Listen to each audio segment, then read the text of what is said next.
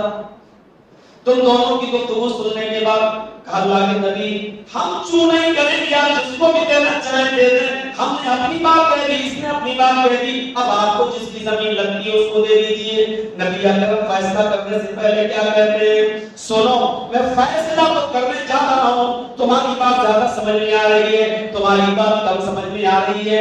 لیکن کبھی کبھی ایسا ہوتا ہے کہ زیادہ بولنے والا اپنے جھوٹ کو بھی اپنی ہنر سے بہت اچھی طریقے سے پیش کر کے سمجھانے میں کامیاب ہو جاتا ہے. اور کبھی کبھی بہت بڑا سچا بیچارہ زبان دراز نہ ہونے کی وجہ سے اپنا سچ بھی صحیح طریقے سے پیش نہیں کر پاتا ہے. سنو، یہ زمین میں تمہیں دے رہا ہوں کیونکہ تمہاری بات میری سمجھ میں آ رہی ہے. آج سے زمین کے ٹکڑے کے مالک تم ہو، لیکن یاد رکھنا تمہیں اچھی طریقے سے معلوم ہے یہ زمین تمہاری ہے یا نہیں ہے.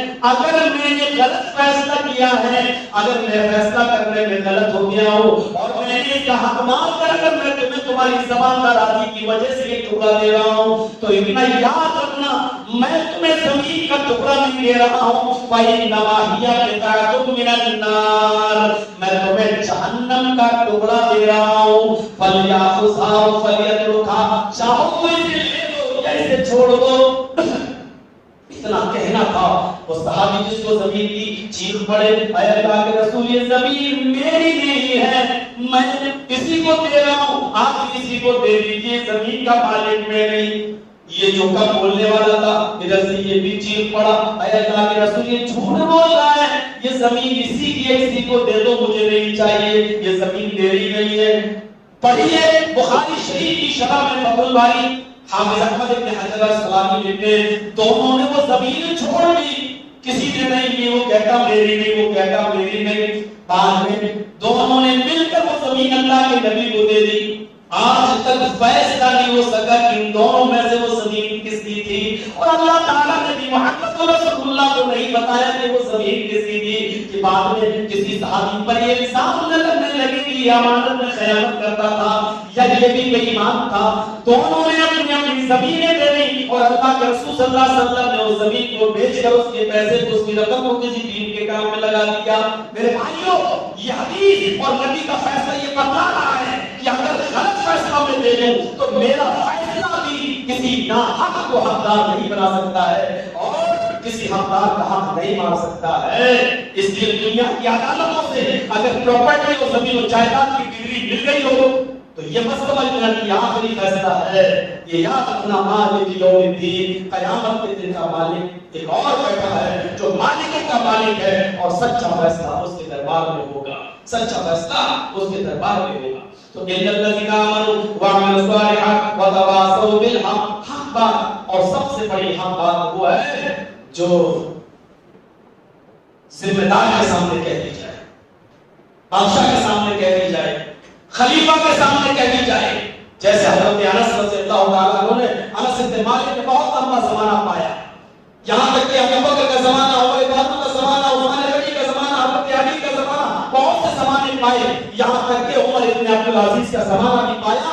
حضرت انس بن مالک نے، حضرت انس بن مالک عمر بن عبد العزیز کے زمانے میں جب عمر بن عبد العزیز نماز پڑھاتے تھے تو ان کے پیچھے پڑھتے تھے، اور کبھی کبھی انس بن مالک پہلے نماز پڑھ کے آ جاتے تھے اور نکل کر چلے جاتے تھے مسجد سے. لوگوں نے شکایت کی کبھی تو آپ کے پیچھے نماز پڑھتا ہے اور کبھی پہلے نماز پڑھ کے نکل جاتا ہے، اس کے دل میں کچھ کپٹ ہے آپ کے خلاف. عمر بن عبد العزیز نے انس بن مالک کو بلایا، پوچھا اے انس کیا بات ہے، کبھی تم پہلے نماز پڑھ لیتے ہو، کبھی میرے ساتھ پڑھتے ہو، آخر وجہ کیا ہے؟ اے انس بن مالک کیا تم جماعت میں انتشار پیدا کرنا چاہتے ہو، کیا اختلاف کی بنیاد ڈال رہے ہو؟ تو انس بن مالک نے کہا نہیں، میں نے کبھی اختلاف کی بنیاد نہیں ڈالی. اے خلیفہ، اے عمر بن عبد العزیز، امیر المومنین، میری نگاہیں، میری آنکھیں جناب محمد رسول اللہ کے نماز کے اوقات کو پہچانتی ہیں. میں نے نبی کے پیچھے نماز پڑھی ہے، میں نے عمر بن عبد العزیز سے کہہ رہے میں نے نبی اکرم کی نماز ظہر کا وقت بھی میں جانتا ہوں، عصر کا وقت بھی جانتا ہوں، مغرب کا وقت بھی جانتا ہوں، عشاء کا وقت بھی جانتا ہوں، فجر کا وقت بھی جانتا ہوں. امیر المومنین جب آپ اس وقت نماز پڑھتے ہیں جب ہمارے نبی جناب محمد رسول اللہ کے نماز کا وقت ہوتا ہے ظہر عصر، جب آپ نبی کے نماز کے وقت پڑھتے ہیں تو میں آپ کے پیچھے پڑھ لیتا ہوں، لیکن جب آپ لیٹ ہو جاتے ہیں تو میں نبی اکرم کے نماز کے اوقات میں اپنی نماز ادا ادا کر کے نکل جاتا ہوں، پھر میں آپ کے پیچھے نماز نہیں پڑھتا اور جماعت میں انتشار پھیلانے کی میری کوئی نیت نہیں ہے، میں اکیلے نماز پڑھ کے باہر آ جاتا ہوں، کیونکہ میری آنکھیں، میری نگاہیں جناب محمد رسول اللہ صلی اللہ علیہ وسلم کی نماز کے وقت کو اور آپ کے ٹائم کو پہچانتی ہیں۔ پھر خلیفہ عمر بن عبدالعزیز نے اس سے نماز کا ٹائم ٹیبل لیا اور وہی نماز کا ٹائم ٹیبل، سورج اتنا ہو تو یہ اتنا ڈھل جائے اور یہ وہ ساری چیزیں انہوں نے اس حساب سے نوٹ کر کے پھر اس حساب سے نماز پڑھنا شروع کر دیا۔ حق وہ ہے جو خلیفہ وقت کے سامنے بول دیا جائے اور کسی بھی ملامت کرنے والے کی ملامت کی پرواہ نہ کی جائے۔ میرے بھائیوں، حق میں حقوق بھی شامل ہے، ایک دوسرے کے حقوق ادا کرنا۔ اسلام تو وہ مذہب ہے جو ماں باپ کے حقوق بیان کرتا ہے، بیوی کے حقوق بیان کرتا ہے، اولاد کے حقوق بیان کرتا ہے، پڑوسیوں کے حقوق بیان کرتا ہے، غیر مسلموں کے حقوق بیان کرتا ہے، قیدیوں کے حقوق بھی بیان کرتا ہے، اور انسانیت کو برقرار رکھتا ہے، یہاں تک کہ پیٹ میں بچہ اگر کسی عورت کے پل رہا ہے، اگر وہ ناجائز ہی کیوں نہ ہو، زنا کی پیداوار ہی کیوں نہ ہو، اگر دھوکے سے تو لڑکا لڑکی نے زنا کر لیا اور کسی طریقے سے حمل پھیل گیا تو شریعت اس بچے کی حفاظت کی ذمہ داری ہے، غلطی دونوں کی ہے، بچے کی پیدائش کے بعد ان دونوں کو شریعت کے مطابق سزا دی جائے گی، لیکن جو حمل پھیل گیا ہے اس معصوم کا کوئی قصور نہیں ہے، اس لیے اس کو دنیا میں آنے کا حق ہے، اس کو بھی نماز پڑھنے کا حق ہے، اس کو بھی اسلام پر عمل کرنے کا حق ہے، اس کو بھی عالم قرآن اور عالم حدیث بننے کا حق ہے، اس کو بھی اپنی جنت بنانے کا حق ہے۔ اسلام اس بچے کو بھی گرانے کی اجازت نہیں دیتا ہے۔ میرے پیارے ساتھیوں، یہاں تک کہ اسلام کے اندر جانوروں کے حقوق بھی متعین کر دیے گئے ہیں، یہ جانوروں کے حقوق ہے، اور حضرت عمر نے خلیفہ بننے کے بعد گھوڑے کے اوپر کتنا مال لانا جائے، اونٹ کے اوپر کتنا مال لانا جائے، اس کے اوپر کتنا بوجھ لانا جائے، یہ سب کا ایک قانون بنا دیا تھا تاکہ تم اپنے جانوروں پر مال اور بوجھ لاتے ہوئے بھی اس کے اوپر ظلم نہ ہو سکے، اس کے اوپر زیادتی نہ ہو سکے۔ ذمہ داروں، اگر آپ مسجد کے ذمہ دار ہیں، جمعیت کے ذمہ دار ہیں، جماعت کے ذمہ دار ہیں، تو ہماری ذمہ داری اور اونچی ہو جاتی ہے۔ حضرت عمر فاروق کو اطلاع ملتی ہے کہ بیت المال سے ایک اونٹ بھاگ گیا ہے، ایک اونٹ رسی توڑ کے بھاگ گیا ہے۔ حضرت عمر نے اس اونٹ کا پیچھا کرنے کے لیے دوڑنا شروع کر دیا، چپل تک نہیں پہنتے ہیں پیروں میں، چپل بھی نہیں پہنے، بھاگ رہے ہیں، بھاگتے بھاگتے اونٹ کا پیچھا کرتے کرتے، اور ریگستانی علاقے میں اونٹ کتنی تیز دوڑتا ہے، بہت دور چلا جاتا ہے اونٹ، حضرت عمر اس کا پیچھا کر رہے ہیں۔ راستے میں حضرت عثمان کا گھر ملتا ہے، وہ اپنے گھر کی اونچی بلڈنگ میں اوپر کے حصے پر دیکھ رہے ہیں کتنا پاگل آدمی دوڑ رہا ہے، اونٹ کے پیچھے سخت گرمی میں، پیروں میں چپل بھی نہیں ہے، اور اس ریتیلی زمین پہ دوڑ رہا ہے، اس کے پیروں میں تھلک پڑ جائیں گے، اس اونٹ کے پیچھے دوڑ رہا ہے۔ کون ہے یہ پاگل، کون ہے یہ مجنون، کون ہے یہ دیوانہ ہے جو اتنی گرمی میں چپل تک نہیں پہنے ہے؟ حضرت عمر اس کا پیچھا کرتے ہوئے جب قریب آتے ہیں تو حضرت عثمان نے دیکھا تو کہا یہ تو امیر المومنین ہے، یہ تو حضرت عمر ہے، آواز ابھی امیر المومنین میں آئیے۔ کہا عثمان، اونٹ بھاگ گیا بیت المال کا، میرا نہیں ہے، بیت المال کا ہے، سارے مسلمانوں کی امانت ہے یہ، جو میرے پاس حفاظت کے لیے رکھی گئی، بھاگ گیا۔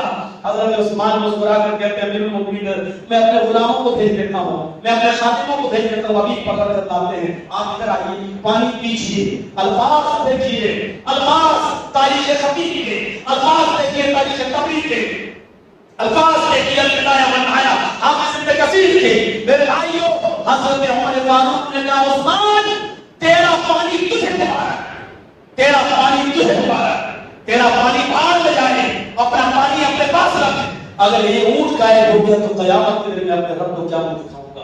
دوڑے، بھاگے، اور اس اونٹ کو پکڑ کے لائے اور بیت المال میں پہنچا دیا تو بیت المال کے ذمہ داروں کو اکٹھا کر کے پوچھا اس اونٹ کے بھاگنے کی وجہ کیا ہے؟